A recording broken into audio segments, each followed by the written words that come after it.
మానవసేవనే మాధవసేవగా భావించి ప్రజాసేవను జీవిత ధ్యేయంగా, కళాకారుల సంక్షేమాన్ని తన కర్తవ్యంగా, మానవత్వాన్ని తన వ్యక్తిత్వంగా మలుచుకున్న మహోన్నత సేవామూర్తి శ్రీ ఈగ మల్లేశం గారిని సత్కరించడం ఈ సభకు లభించిన అపూర్వ గౌరవం.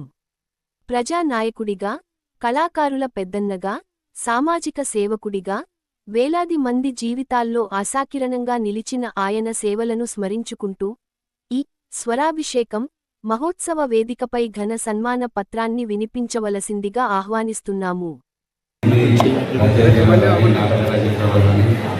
రాబోయే యువతని తయారు చేసి వాళ్ళని కూడా కళారూపాలు నా యొక్క సంకల్పం. కాబట్టి అన్నిటికీ చెప్పిన యువత ముఖ్యంగా చెడు సావాసాలకి ఇవాళ యువకులు చెప్పేవారు లేక శనికావేశంలో మరి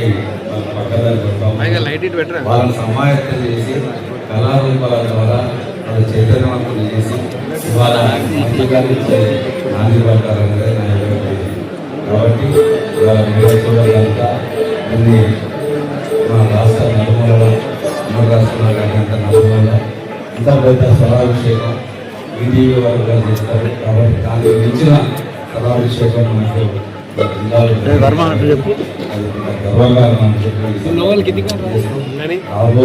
కూడా ఇంకా ఎన్నో కార్యక్రమాలు చేసే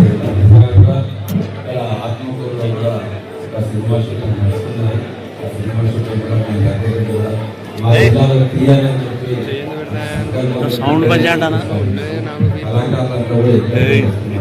కాబట్టి ఇవాళ ప్రతి కార్యక్రమం తీసుకుంటే సంగీతం